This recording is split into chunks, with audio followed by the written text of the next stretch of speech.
Hello, welcome to ONTIC's Connected Intelligence Podcast. I'm Fred Burton, ONTIC's Executive Director of Protective Intelligence. This podcast offers valuable insights and practical advice to help you navigate the complexities of modern corporate security shared by leaders and innovators in the field. Now, on to the discussion. Hi, I'm Fred Burton, here today with Dr. Matthew Levitt. Matt is the Frommer Wexler Fellow at the Washington Institute for Near East Policy, where he directs the Institute's Reinhardt Program for Counterterrorism and Intelligence. Previously, Matt served as Deputy Assistant Secretary for Intelligence and Analysis at the U.S. Department of Treasury, and before that as an FBI counterterrorism analyst, working on the Millennial and September 11th plots.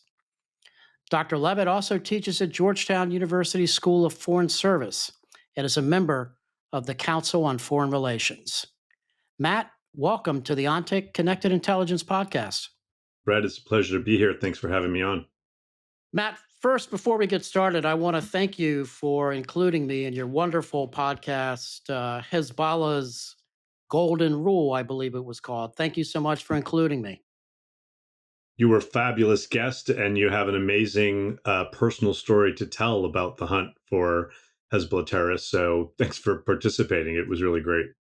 My pleasure. Now, for the benefit of our audience, can you tell us a little bit about your extensive background in security and foreign policy and terrorism? Like in a nutshell, I started my career in the FBI on the intelligence side of the house in counterterrorism just after the 1998 East Africa embassy bombings, which were carried out by Al Qaeda. The FBI had just built a new strategic information operations center, had just founded international terrorism analysis unit and a domestic terrorism analysis unit. And I was one of the senior analysts brought in for the international terrorism analysis unit, focused on Middle Eastern terrorist groups and state sponsors, their activities in the United States and their activities targeting Americans and American interests abroad. I stayed in that position through and including 9/11. I led the analytical team for Flight 175, the second flight to the Trade Center, and then left the bureau for a variety of reasons. Decided I didn't want to go the agent track. I really wanted to finish my PhD. I had a couple of books in mind. I went back to the think tank world, to the Washington Institute for Near East Policy, which is a nonpartisan think tank focused on U.S. policy towards the greater Middle East. Think Morocco to Iran and Turkey to Yemen. Founded a counterterrorism program. Finished my PhD on how terrorist attacks undermine negotiation processes with a focus on the Oslo Accords in the 1990s. Wrote a book on Hamas, a book on Hezbollah. Developed a podcast that only succeeded because I got people like you to come on it. Thank you for that. And then started developing interactive tools as people said to me, look, it's great for you to write articles and do congressional testimony and write books, but there's a whole audience out there of students and others that aren't going to read a whole book. And so maybe you could take the data in your Hezbollah book and create an interactive map. Well, that was a huge lift, but was an incredible project.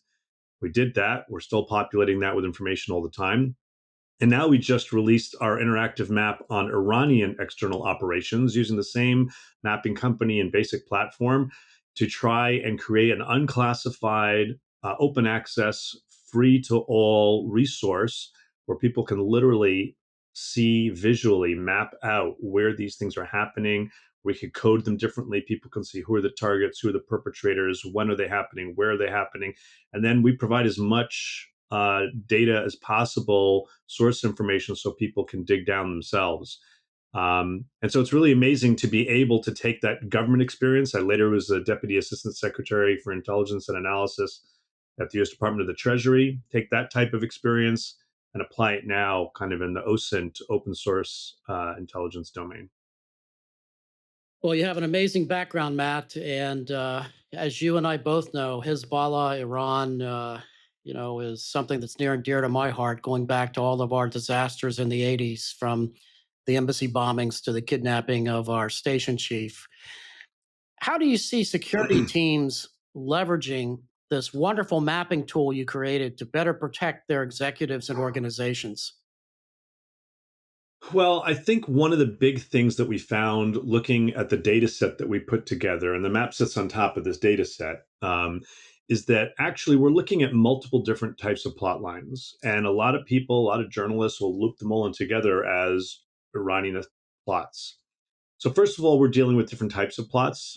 Methodologically, we limited ourselves to those that involve assassinations and murders, meaning targeted assassinations, indiscriminate murder plots, bombs that would kill bunches of people, abduction plots, intimidation plots, so the intimidation of Iranian dissidents around the world, short of abducting them or killing them, and surveillance operations to support all of these.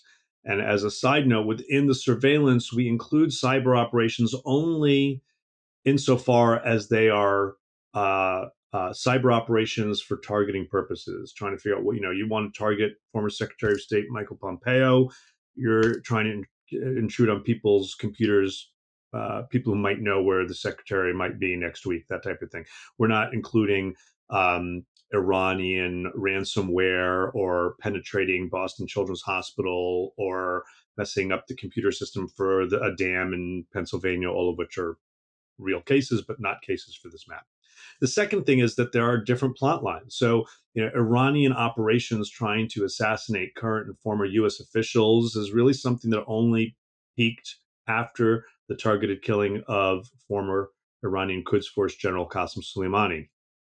That is separate from Iran's efforts using these same tactics and procedures targeting Israeli officials, separate from targeting Jews who are not Israelis, separate from targeting Iranian dissidents. It's all the same tactic.